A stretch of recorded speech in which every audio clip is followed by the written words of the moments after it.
So I finished watching the summer Hikaru died, and I have thoughts. Spoiler warning, and I mean for basically the whole series, so if you haven't watched it, go do that now.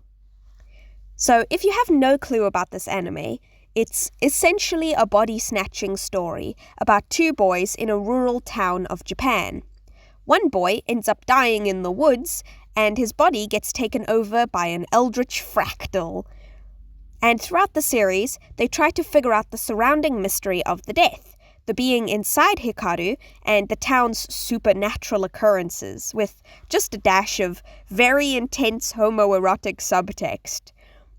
Which is great fun, and I'm here to overanalyze the ever-living hell out of this anime, in my very asexual perspective, because these two dorks are, in my personal opinion, very queer platonic, and a lot of the scenes resonate in a very asexual way. Yes, even the chest hole scene.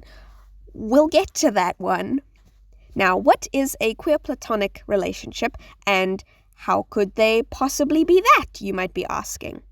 I'm glad you asked, dear viewer.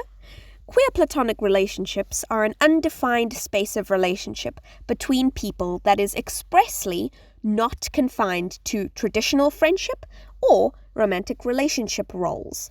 People can just decide they are important to each other and decide to make commitments with each other, often lifelong. Different from a situationship. Queer platonic relationships both choose to be undefined. Situationships are in limbo, but don't want to be. Being in the middle feels bad for a situationship, but for a queer platonic relationship, that's their sweet spot. Terminology lesson over. Now, why do I think Yoshiki and Hikaru are perfect for queer platonic relationship representation? 確かに俺にはないよ。そんな感情は。根本的に人間とはさ、全然ちゃうんやろうな。俺らには俺らだけのもんがあるやろ。別に何かに当てはめやんでええ。つうかさ、お前は別に人間になんてならんでええよ。When I first saw the episode, I almost burst into tears because I had never seen any anime or media that was that explicit with this manner of relationship before. Often you get a will they, won't they, when in reality, you know they more than likely will. And in queer stories especially, it's either made evident it's romantic or it's left for fan speculation as to the potential relationship. Yoshiki's relationship with Hikaru is definitely a complex one. His best friend is dead, someone he admired and was closer than anyone with, and who he might at one point or another have had a crush on. But Hikaru is dead, and his face is still haunting him with abundant life. In the series, they even discuss the concept of LGBT people in private. They both mention a boy who left town due to being gay, expressing confusion accompanied with interest. ユウスケ君が病気やって。ユウスケ君は病気やないよ。同性愛者や。ほう。LGBT？ 知らん。Surprisingly, none of the townsfolk accuse them of homosexuality or suggest their relationship is anything aside from deep friendship, similar to the kind their fathers had. But they both get a deeper sense than that. Starting from the earliest point, Yoshiki is the first person to pick up that this Hikaru is an imposter. It mimics the original near perfectly. So much so, the single parent Hikaru has left is convinced. And yet Yoshiki knows. Throughout the series, he grapples with how he feels about the old Hikaru and the new Hikaru.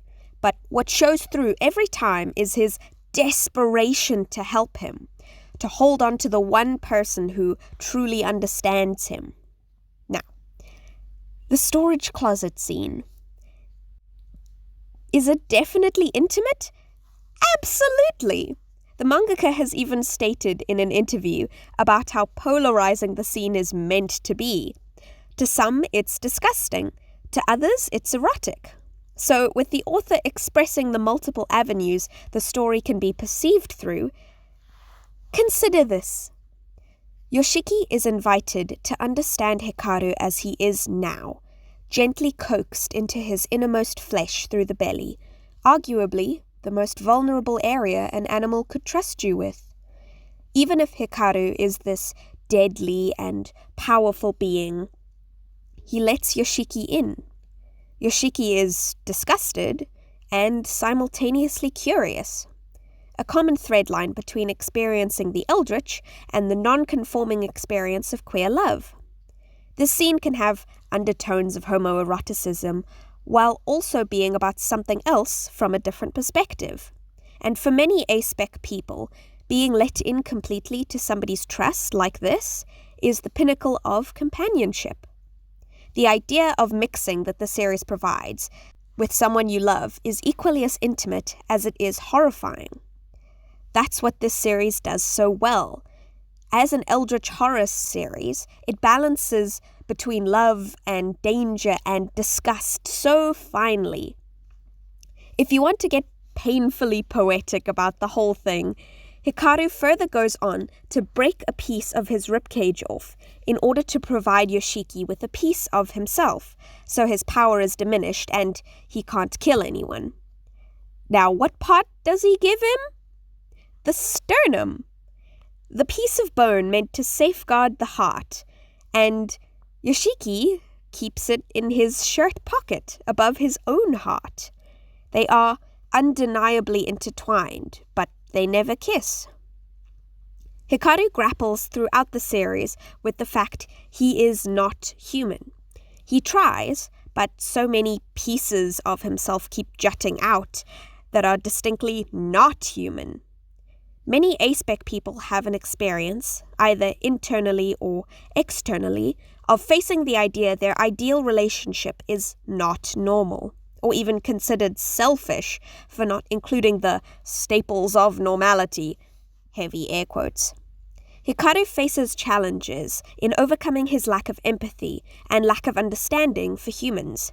He has to relearn what love means afresh, whether that means sparing a life who could let out detrimental secrets about you, or leaving so the people you care about can live fulfilling lives without you.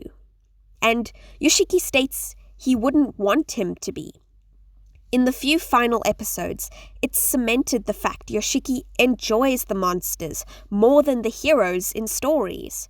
He wants the monster to win. He wants Hikaru to stay by his side. Whenever the suggestion of Hikaru leaving forever is brought up, Yoshiki dismisses it. A world without Hikaru isn't worth sparing a thought. He has mentally made the commitment, and in the last episode, he verbally proclaims this. Hikaru is dead. Hikaru is a monster. He is Yoshiki's best friend. Hikaru's favorite food was watermelon. Hikaru's favorite food is ice cream. Change through death or evolution is inevitable. But Hikaru is not going anywhere Yoshiki can't follow. They have made that commitment to each other. I won't lie, that last episode had me in tears. There is something so resonant about feeling monstrous and selfish when you desperately want a relationship with someone that isn't considered normal.